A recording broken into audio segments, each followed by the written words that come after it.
Hey guys, welcome to another episode of the East Coast Rams podcast. I'm your co-host here, Ashton, with my awesome co-host, Zach.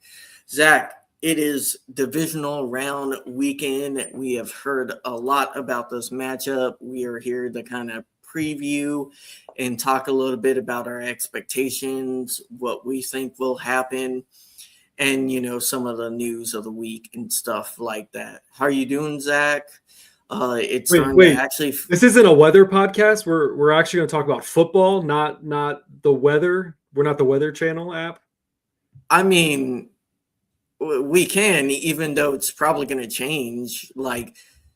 Zach. Sometimes I think about my career, and some of you guys will find out, I'm a software developer, but sometimes I'm like, maybe I should have been a weatherman because the fact that they can just be wrong 6 times out of the day until the day of, I think that's a pretty good career, Zach. I'm just over the whole discussion of this is going to destroy the Rams because it's going to be cold. It doesn't matter which team it is. I don't care if you've been playing in this for the last few weeks. Cold is cold. You're gonna be. It's driving me nuts. So let's move on from the cold narrative. We'll talk about it a little bit, maybe deep down into this podcast, but I am over the, we're going to blame everything on the weather. I will not blame a Rams loss on the weather. I mean, you kind of get a little bit of this too with like East Coast teams at the 1:00 kickoffs. You know what I mean, Zach? It's like, West Coast team traveling, they're going to be slow. We heard this from Jaguar fans. We don't do this often. Jaguars do it every year. They spent a week. They spent, over a week there, right? And it ultimately, that stuff on the margins could potentially affect your execution and your overall team. But both teams got to play in it. Both teams have to deal with the time change. Of course, would I prefer it being a dome? Yeah.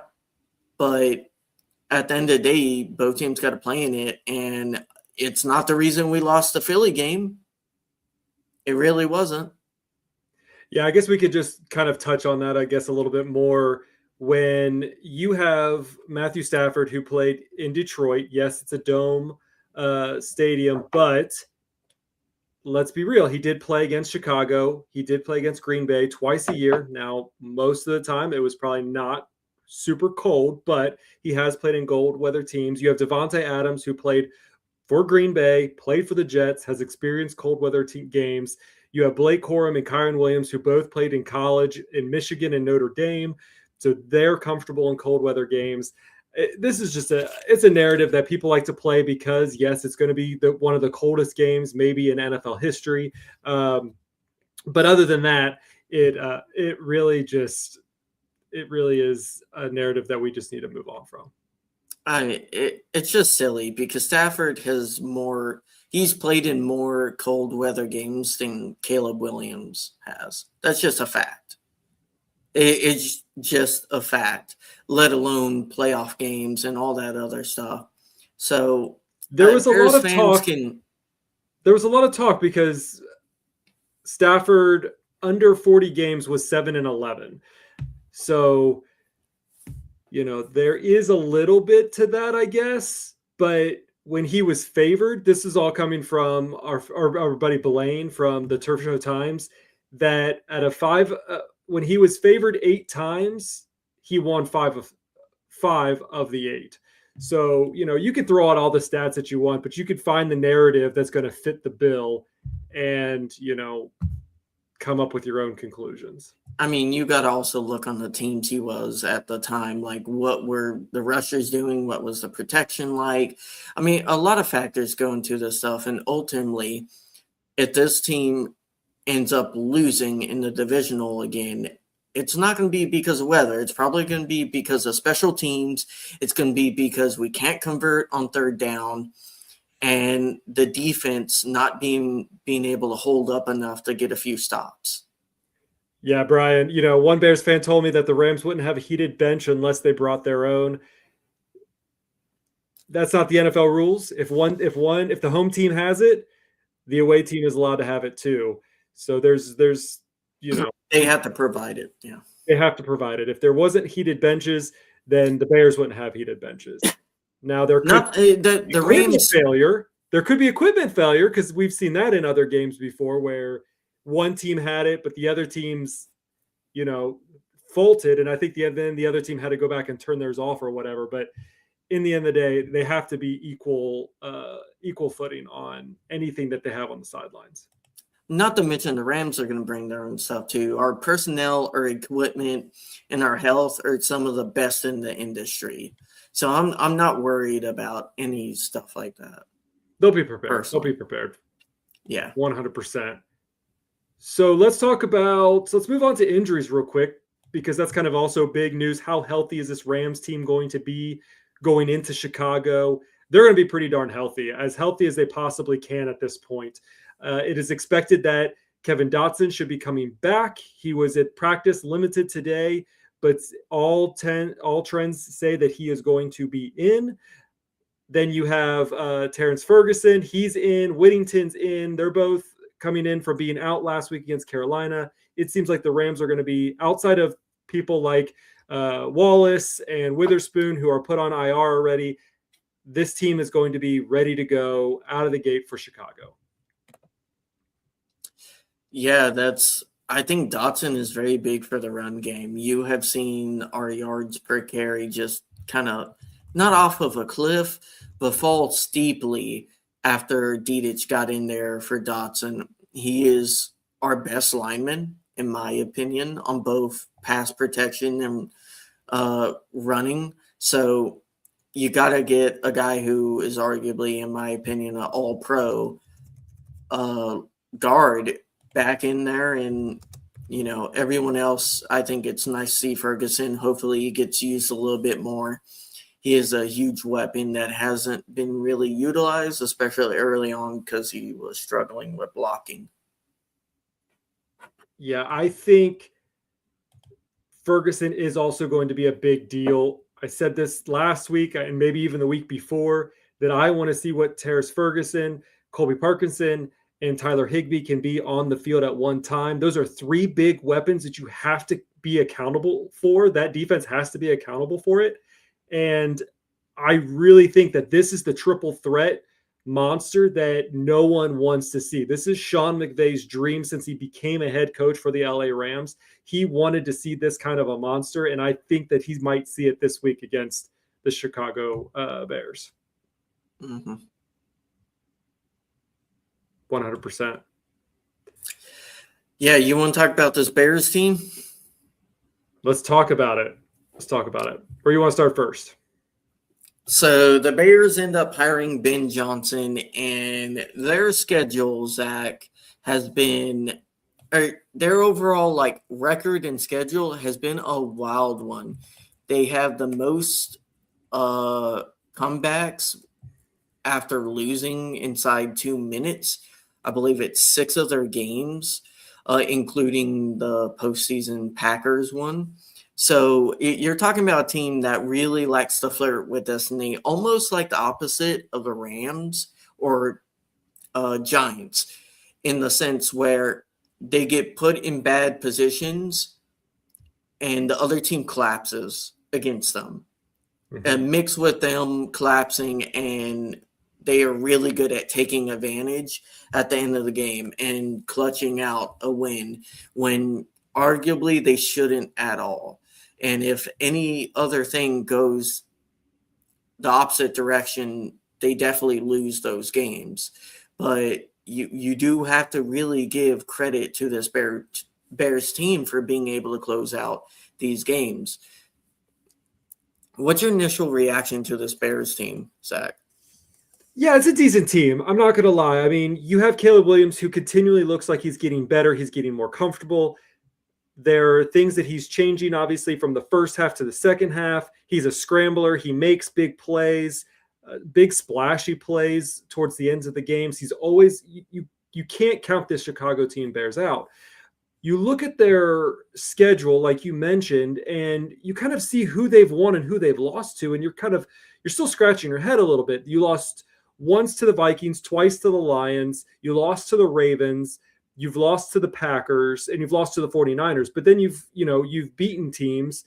You've beaten the Cowboys, you beat the Steelers, you beat the Eagles. So it's kind of a mixed bag of what we've seen.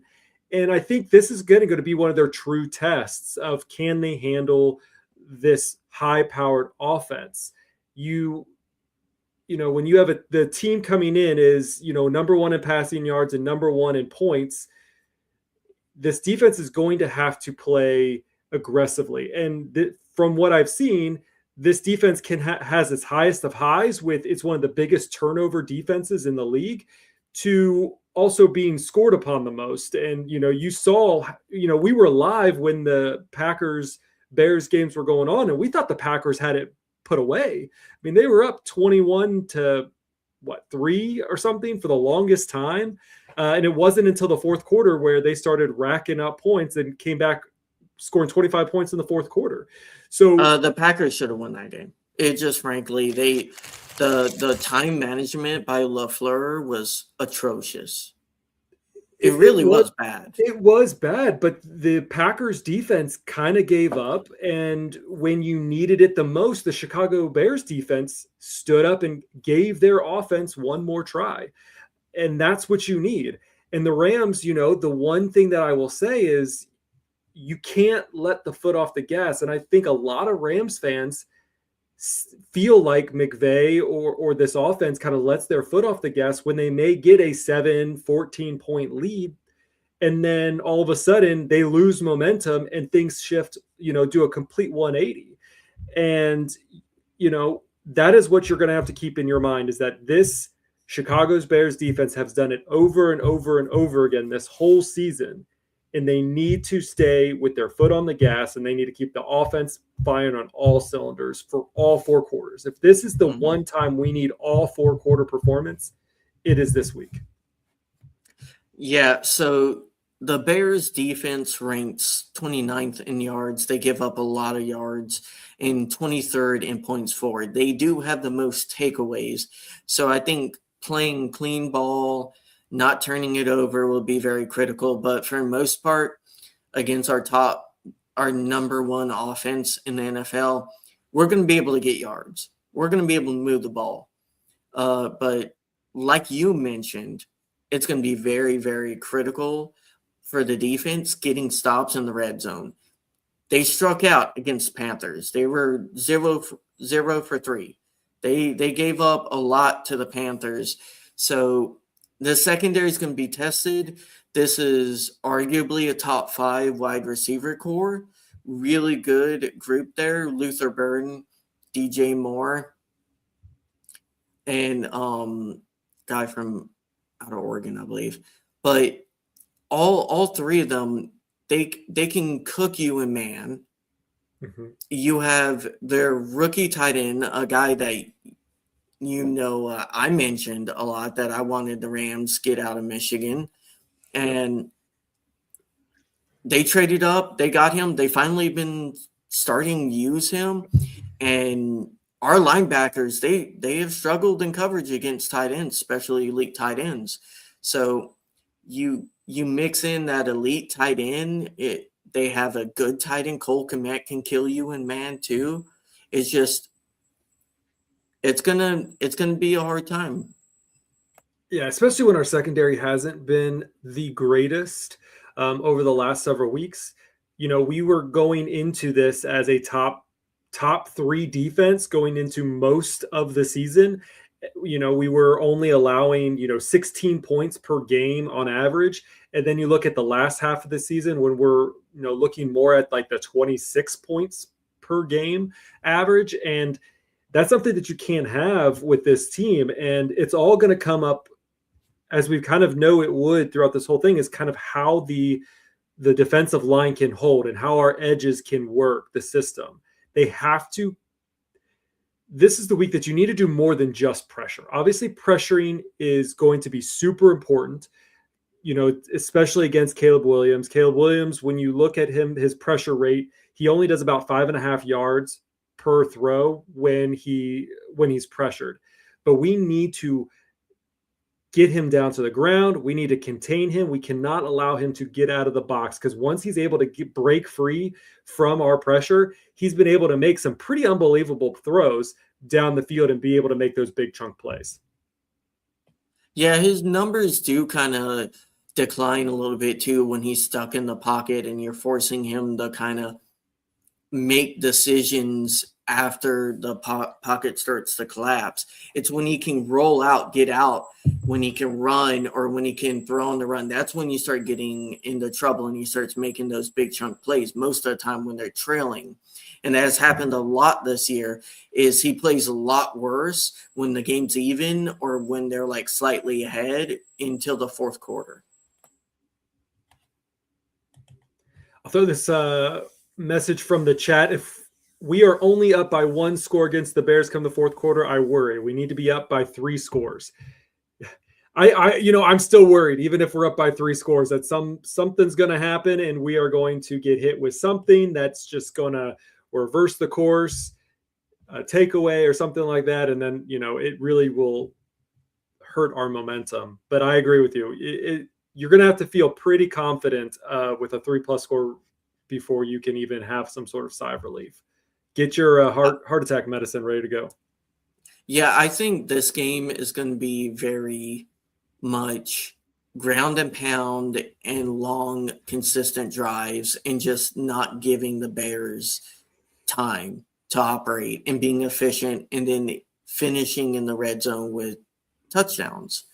And if you do that, we need to play like a ball control team. And if we can play like a ball control team against this Bears team and you give them limited time, I feel like the opportunity for shenanigans to happens, just it lessens by a whole large amount. I agree with you, but I think when the Rams tend to go to that ball control, that's when they lose their momentum. It feels like that's when we start seeing slowdowns, is when they're trying to manage the clock. They want to continue to push the ball down the field.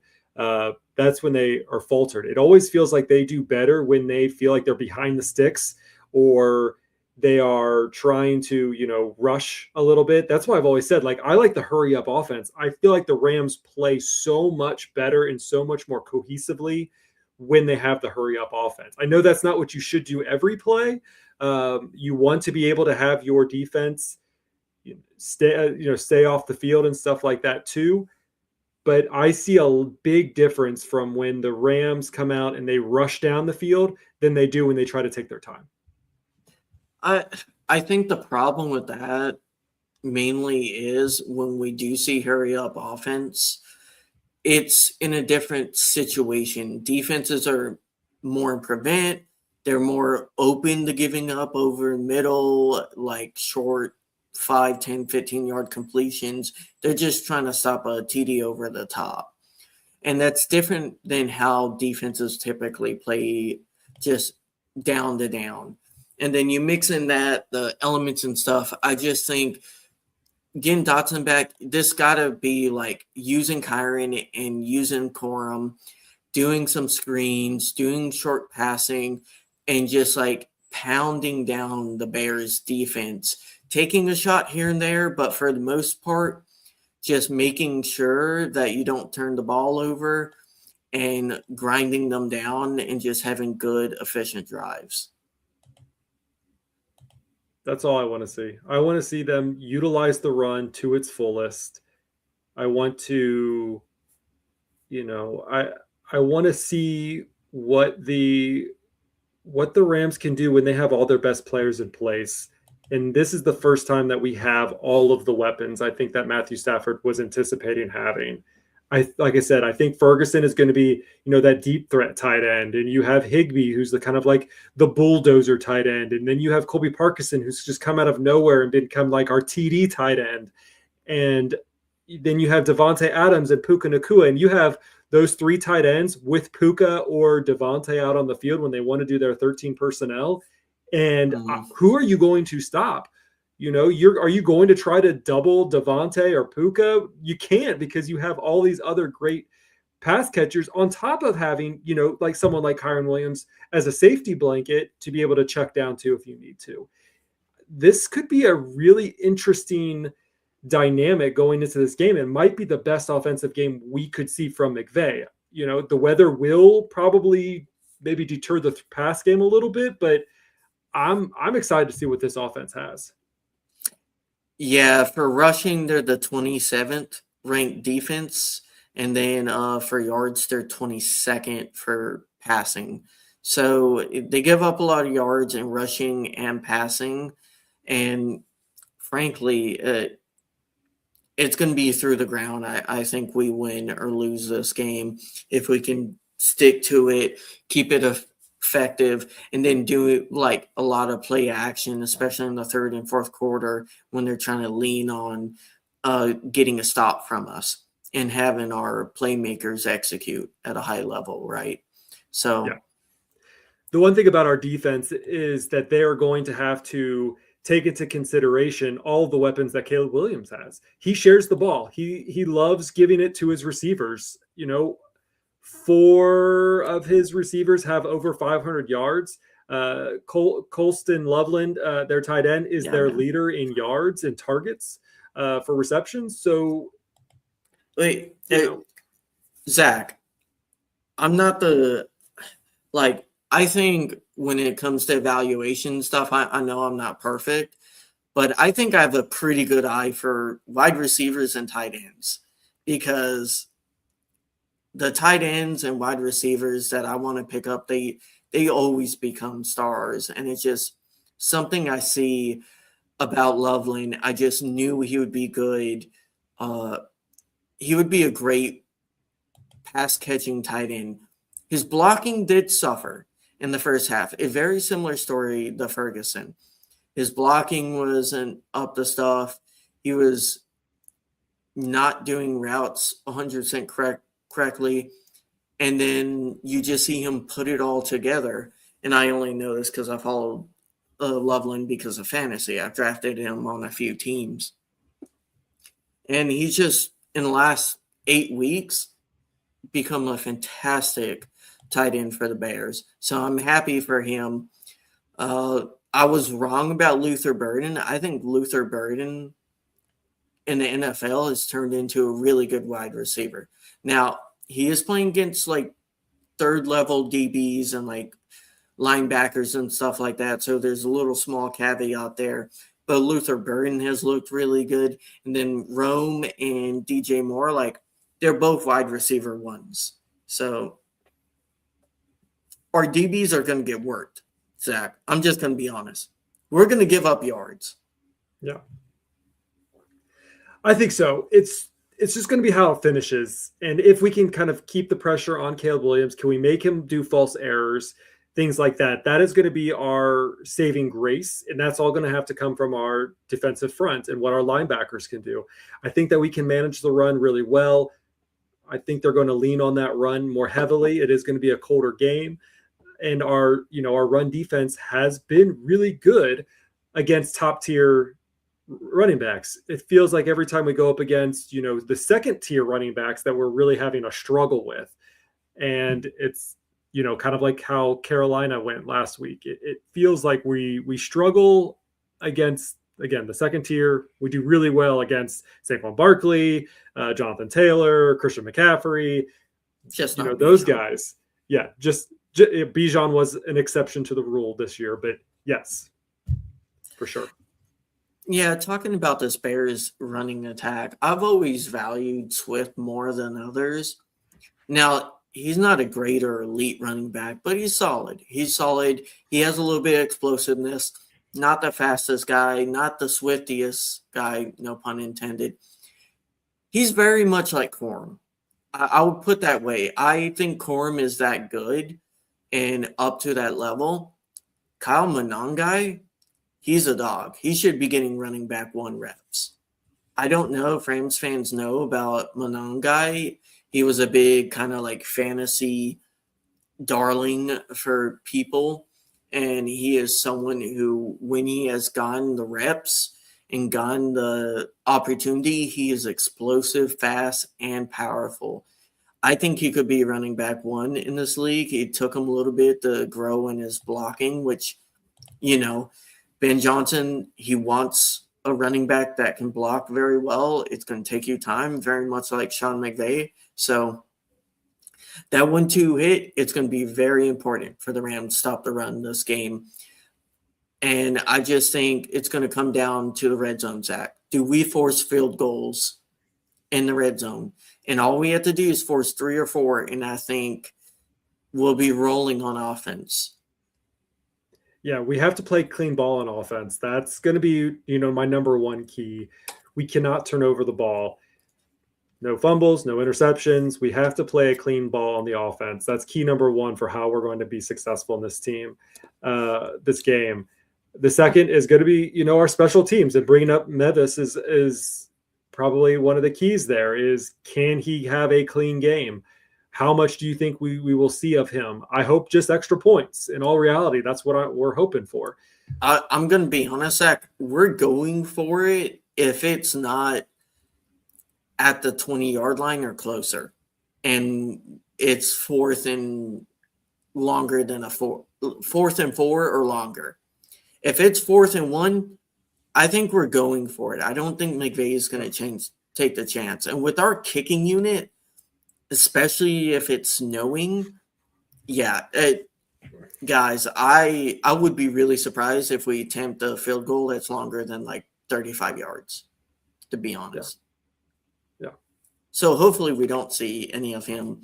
And if we don't, hopefully we're converting, because we've been one of the better fourth down teams, and that has helped us a lot, only when we're not running on 4th and short. If you guys look it up, our 4th and short, our 4th and 1 conversion stats when we're running is atrocious. Now, I think some of that skewed by the fact that we've had Dedich in the lineup in the center for most of the year. And I think that's really impacted our inside run. It mixed that with the fact that I just don't think Kyron has been seeing the inside zone on 4th down very well.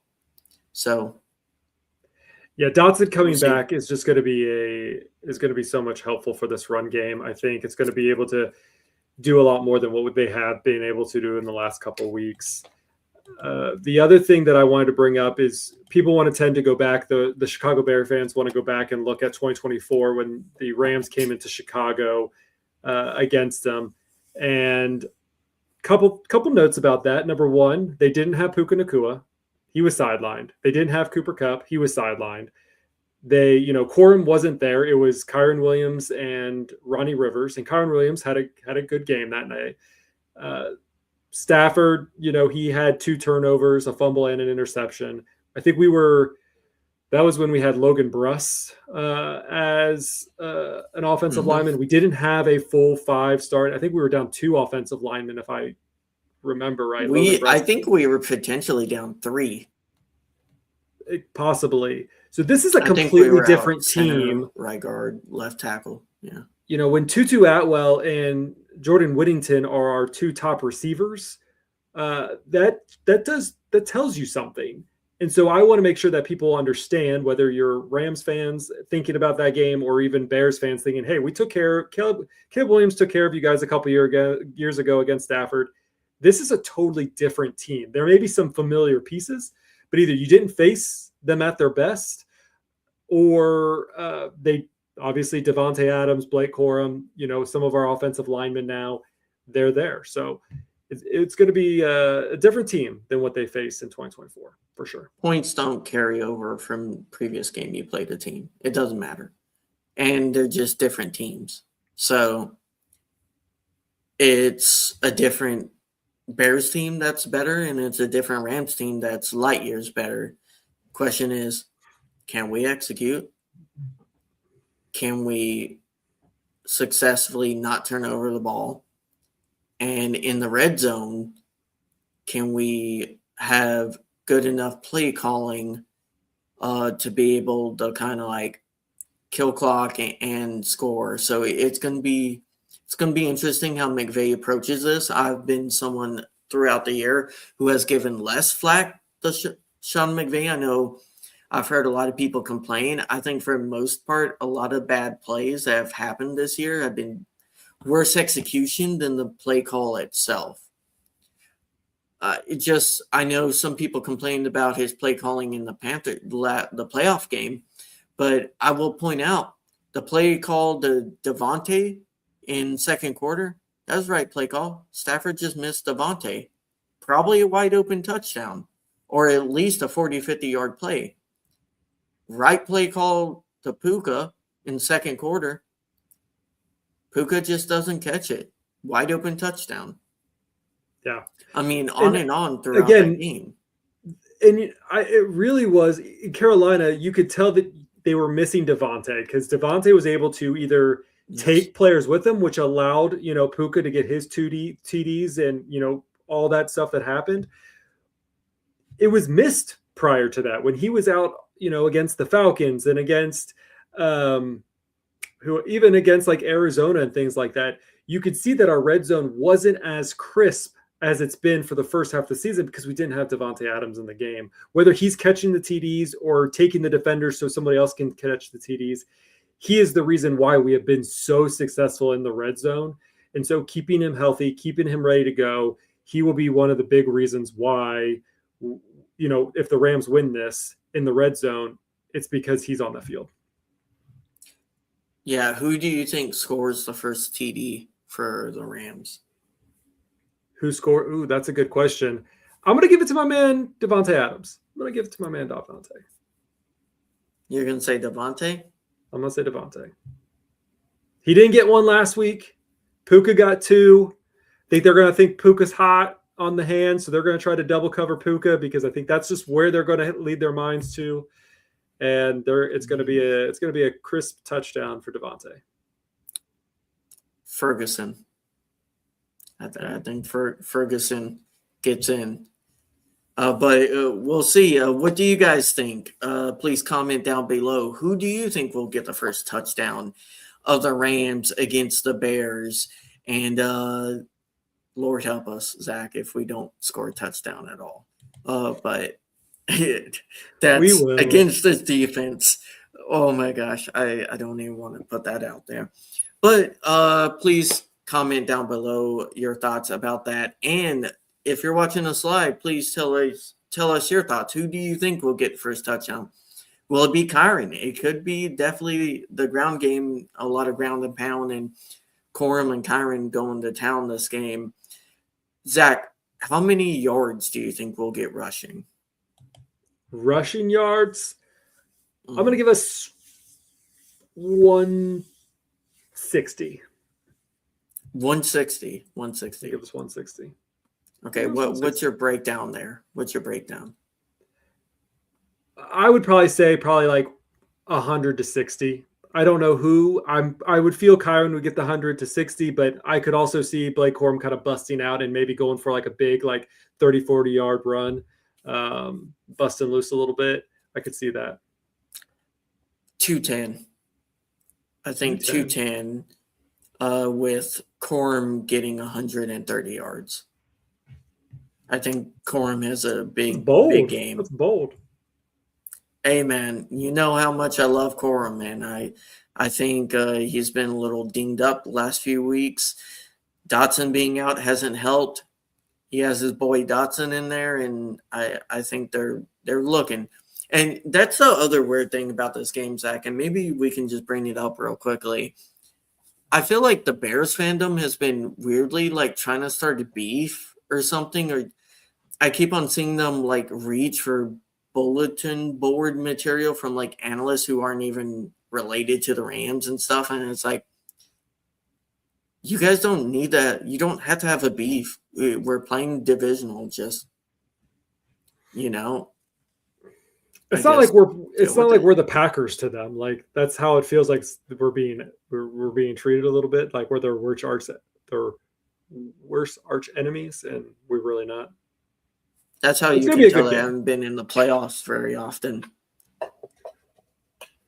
No, but really, our fan base has just been like, okay, we're playing the Bears.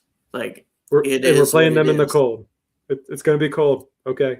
Cool, oh, bro. you don't say. I haven't heard that before. You haven't Zach. heard that Please it's going to tell be me. cold? It's going to be, yeah, it's going to be cold, a little nippy, but you know. Yeah, yeah, because Stafford has never thrown in the cold before, so It is what it is. They'll be prepared. We can't wait. I will have my medication standby so that they can, my heart palpitations maybe can stay at a normal rhythm with those medications. But it's going to be a good game. It is going to be a good game. I'm excited to see what this has. Do you think they're sticking Stafford in a freezer and having Puka stay in the freezer with them and play pitch and catch? Yeah. Maybe.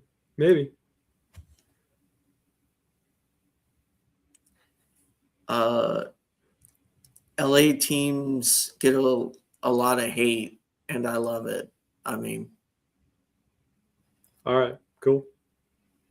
It's honestly. Hey, did you know it's going to be cold outside on Sunday in Chicago? I did not know that. Apparently, it is going to snow, and apparently, none of our players have ever even seen the snow.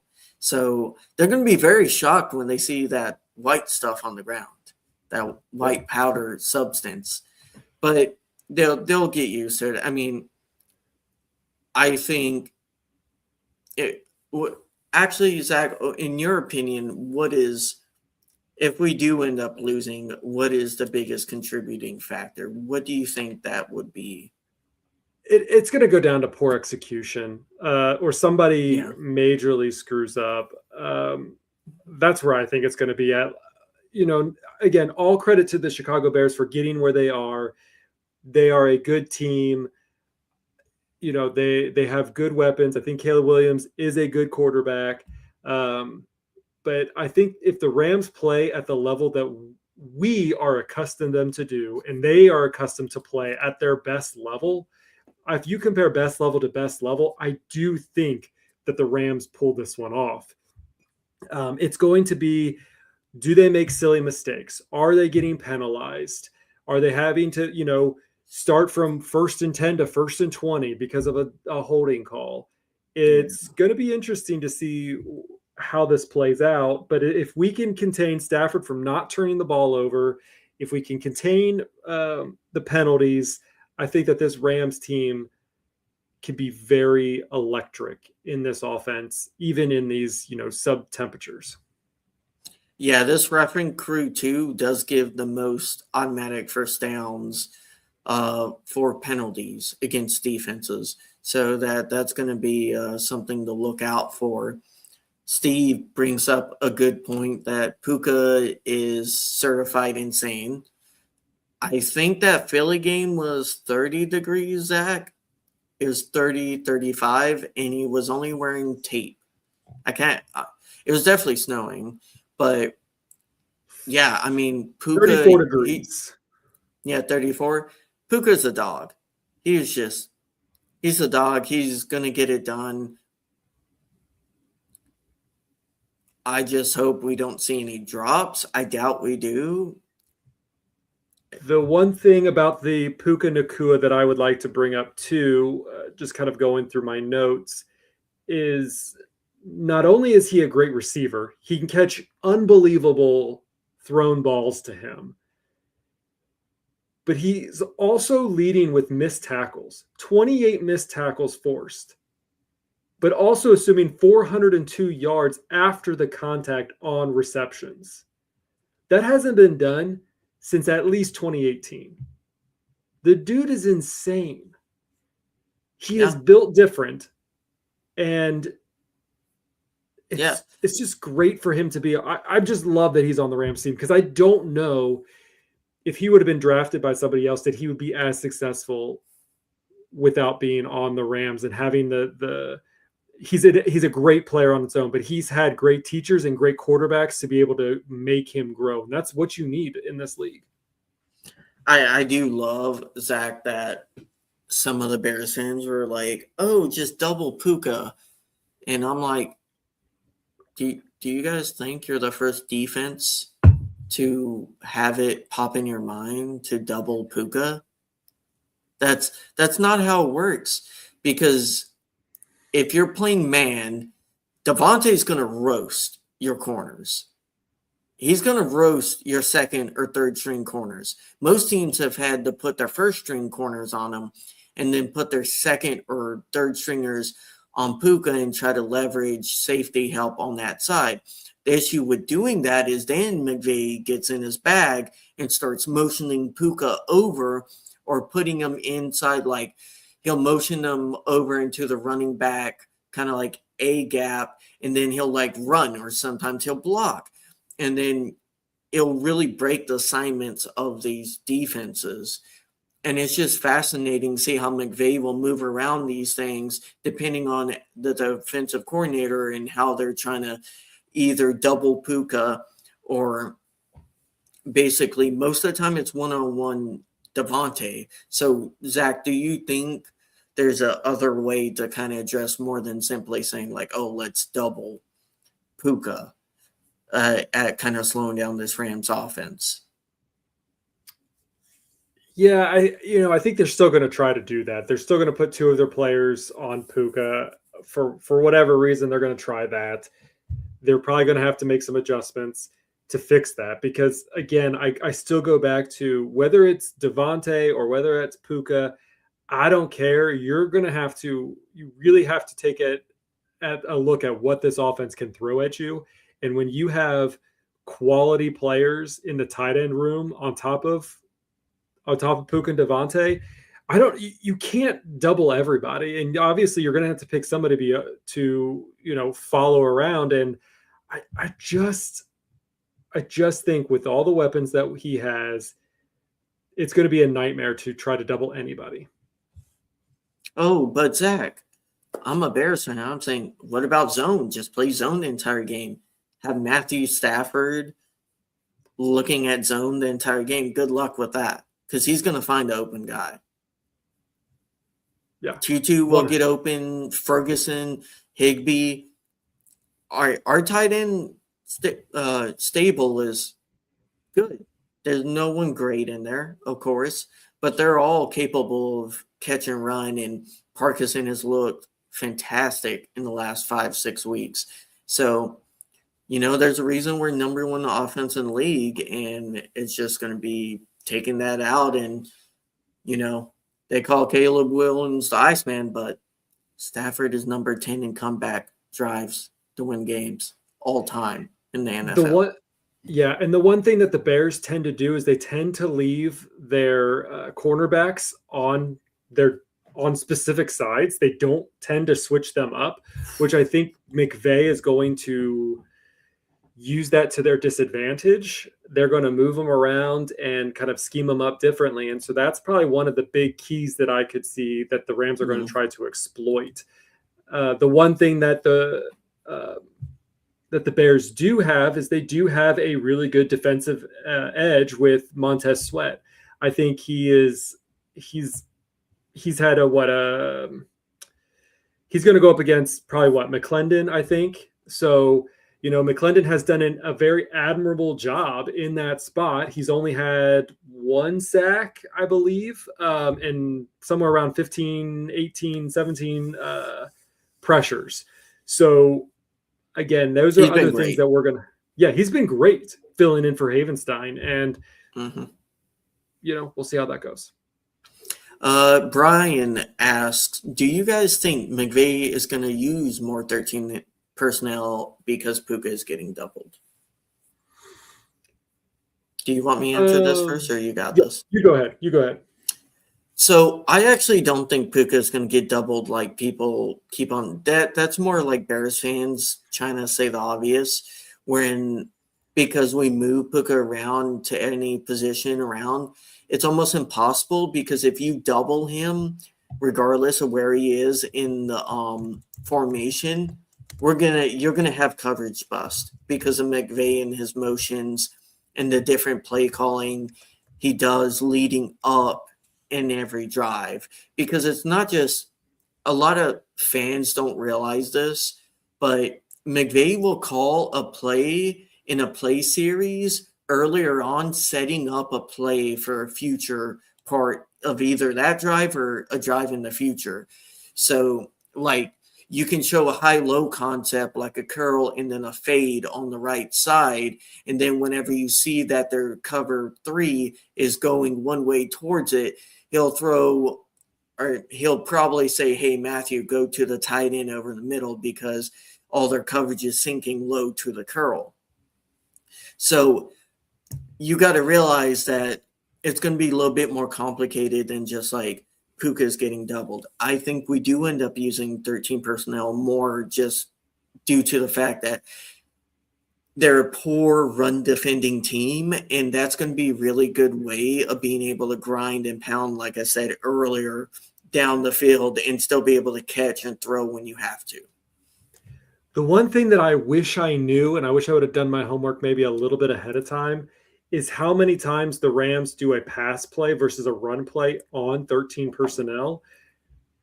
That would be something that I'd be interested to try to figure out. I tried to find it while we were talking, but because I really think, having those 3 tight ends definitely can also help in that run game when you have the bigger physical blockers being able to open up run spaces and run lanes for Kyron or Blake, who's ever in there. Yeah, and that's what I was kind of trying to get to, Zach, was the fact that you start loading the box and getting close in, and then guess what? Do a play action with Ferguson over the top, and also Puka or Devontae on the other side of the formation. I don't think Chicago has a lot of defenders that can keep up with those two. So, especially with going downhill and loading the box, like I think some teams will be tempted to do against our 13 personnel. It hasn't, I would say Carolina was underrated for the run blocking. That's why it was a little bit tougher. We face a lot of teams with above average to really good D-lines, run blocking wise, to end the year. Mix that with Dotson going out, I think that's why 13 personnel hasn't been as effective like it was in the middle of the season. Dotson's back, going against a bad D-line. Outside of Sweat, a lot of those guys are untested in the playoffs. Got to be able to take advantage. Oh, yeah. 100% agree. 100% agree. Let's see. Where are we at now? Any kind of final thoughts of what we could see from this game? I mean, we've kind of dived into both what the offense can see and the defense can see. We need to keep special teams clean. What do you think your probably maybe top 3 keys to victory? Well, we got a few more questions, so I'll go through the live chat. Puka is the best tight end in the league, and we also have some of the best wide receiver tight ends in the league, I believe. Do you think McVay is going to use more 13 personnel? Well, we already read that. Sorry. Kyle Tucker is getting signed with Dodgers. I am not a baseball guy, so that's cool. Any comments on that, Zach? Nope. I'm not going to touch the Dodgers. I meant using more 13 personnel this season because Puka was starting to get doubled and pass. We really started using this because the injury. I really think that the Rams were trying to do this a lot last year, and they just couldn't get it with the personnel that they had. When we didn't have Higbee, you had Parkinson, Davis, and then Hunter Long.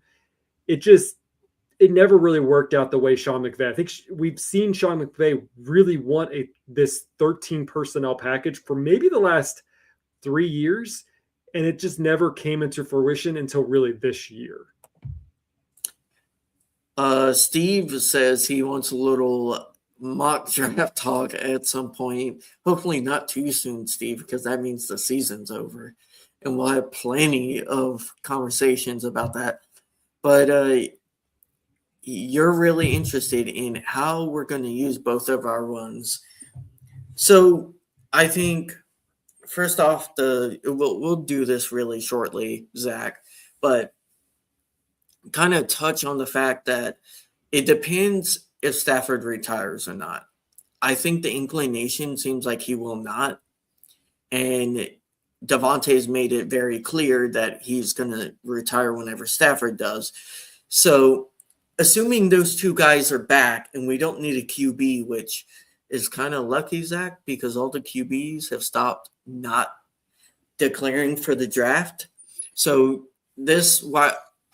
I think this is a top-notch wide receiver class. You're going to be able to get a really elite, probably like in most other drafts, a top 5 level wide receiver at 13. So I personally would go wide receiver at 13. Someone like Mekhi Lemon, I would really love out of USC. I know a lot of people are familiar with him. Or Tyson out of Arizona. I think you would have to probably trade up for Jordan Tyson. The Rams, they tried to get Ted. They tried to get him, and they also tried to trade up to get a Dunze. So this team wants another wide receiver, especially behind Puka and Devontae. Ooh, Mekhi Lemon would be very nasty. And then at the end of the first round, a lot of people are going to say tackle or O-lineman. Or more people would say DB. I think they're going to go tight end, personally. They could definitely go tight end again. For me, if you haven't watched this before, Ashton is our resident draft guy and our college recruiter. So if you want to find any takes on that, that's going to be you. For me, for positions that I think that we're going to really need, defensive back obviously is top priority for me. I really think that, we've seen it now. And could you go find talent? Sure. That's currently out there and, bring somebody in. But I really think that you're going to need some depth piece in the rookie realm, because you're looking at some of these players who we're going to have to try to figure out how we're going to pay for the future. And so the draft is our biggest way to offset those big purchases that we're going to have to make. And so I think really that defensive back position is something that we're going to need to look at in the draft. So I personally think that one of our 2 picks, one is going to be, I think, an offensive weapon, similar to what Ashton said, whether they go the wide receiver route, which I would lean more towards than a tight end route, but I could be wrong. And then the second, go with the defense and pick somebody in from the secondary. Yeah, they definitely need to get DB in the first 3 rounds, and it is possible we're going to get, if we lose, I forget the assistant head coach, but if we lose him, we would get an extra 3rd rounder as a comp pick. So that's the other thing to kind of. Are you talking about like Skielhousey, Nate? Yeah. Pass coordinator? Yeah, he has, I think, 2 head coaching interviews. We forgot to mention this in the news. We've had 3 people be interviewed for head coaching. We're definitely going to lose 1, probably going to lose 2, and could potentially lose 4 to 5 coaches, depending on how many people end up getting hired and then stealing from or politely borrowing from our staff, which congratulations to them. I think that's always a great thing. Mm-hmm. It sucks for continuity. It's great because that means all the best head coaches want to come work for McVay, not only because he's awesome, but because you get easy promotions. So that's always a positive. Does Devontae drop a lot of uncontested ball, and does he need to wear a tinted visor? And don't worry, Brian. We love the questions. We love interacting with y'all. So we like it when you guys keep it shooting down. And then, yeah, I would say this year compared to previous years, I just think him and Stafford, it hasn't been a contested thing. They just haven't been on the same page 100% of the time. That just takes time. Yeah. Remember, Devontae didn't get to work out with them at all during the offseason. And so really it was just kind of finding a rhythm. They finally found a rhythm, and then he had to, not play for several weeks. And so they had to find that rhythm again. And then as far as the tinted visor goes, he just always wears a tinted visor. I think he's done that in everything. It's just a thing so that he can't see the player's eyes, or they can't see his eyes. Is there any chance that Sean McVay encourages Michael LaFleur to leave so he can keep Nate Schoolhouse? I think they're gonna. McVay's happy with Michael LaFleur if he stays, and if he gets hired, we're not keeping anyone, man. I'm pretty sure we're gonna lose all three of them to head coaching positions. It'll be tough. I think it'll be tough for all three of them to get head coaching jobs. I know Half there's a the lot. league doesn't. Half the league needs a coach.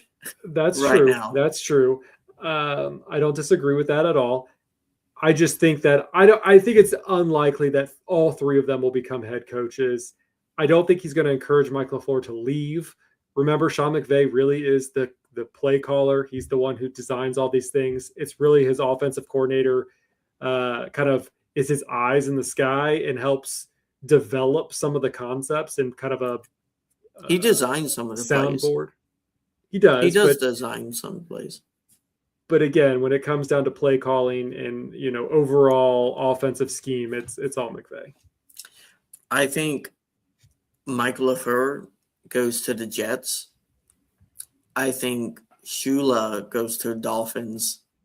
Goes to the Jets as far as a offensive coordinator? Nope. Head coach. Aaron Glenn's not fired, is he? I thought he got fired. Or Giant. Or no, Giants just hired. Giants is getting Harbaugh. Yeah. They got Harbaugh. Then I would say Atlanta. The only reason I said the Jets was because he was with them previously, so their management does have some experience with them.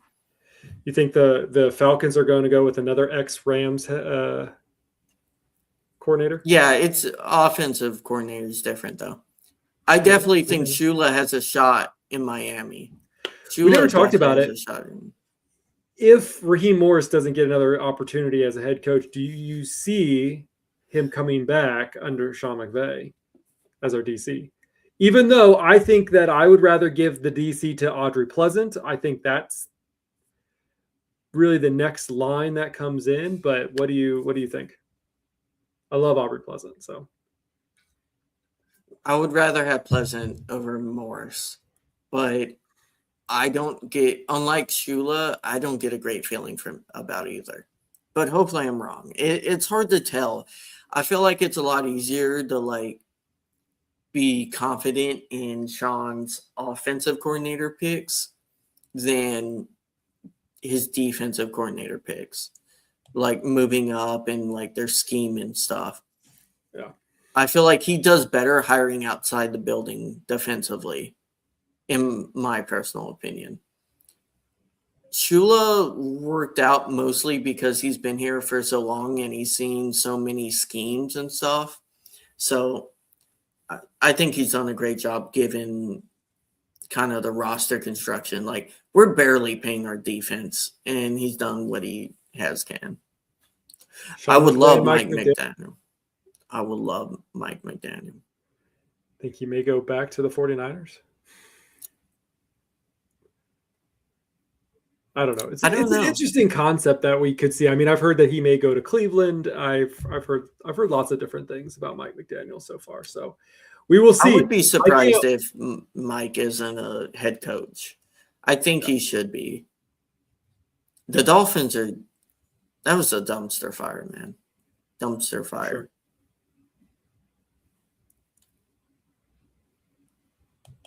Yeah, it's going to be a weird year, Brian, because it's going to be more a coaching carousel than in years past. I don't know how many new guys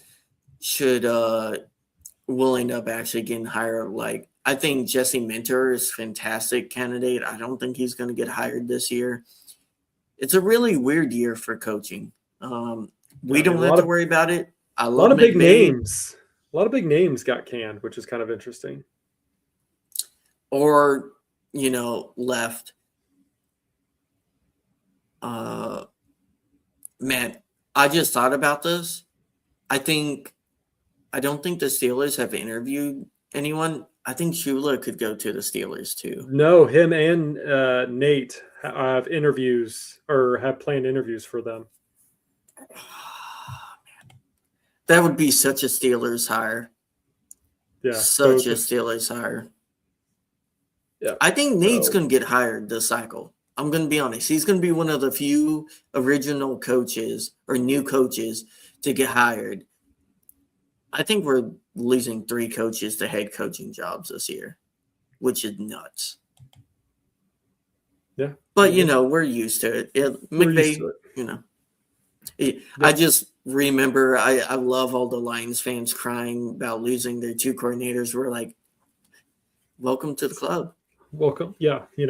Oh, you lost 2 1 year. Oh no, we've lost, at least 1 every year since Sean McVay's shown up. So it's just the way of the beast, We have mediocre years and we get cleaned out. And then people who win Super Bowls will have the same 2 coordinators. Like the Chiefs have had the same coordinators for 10 years in their dynasty or borderline dynasty. It's like, okay. For sure. Coffee boy for Sean McVay, you get an interview, Zach. That's right. All right. Well, I think we're coming over an hour into the episode, so I think we're going to try to wrap this thing up. Any final words about this game before we conclude? Should be a fun one. I'm going to be nice to Zach. I'm not going to ask him for a prediction. He hates his predictions. Hate predictions. I hope it's going to be a fun game. I hope we win.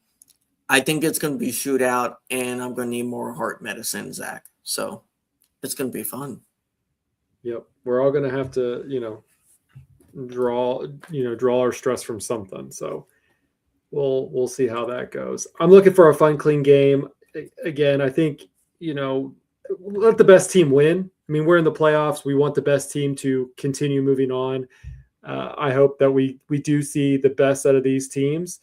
I just think that if the Rams do play its absolute best, that, they should be able to win this one out. It's just kind of my personal thing. But again, the Bears are a good team. We shouldn't take them for granted whatsoever. Obviously, you can come back from, a 21-3 deficit and score 25 points in the fourth quarter. So anything is possible, and especially anything is possible when you're facing the Rams. I mean, we've seen it where we beat the best of the best and we've dominated, scoring 40 plus points or whatever.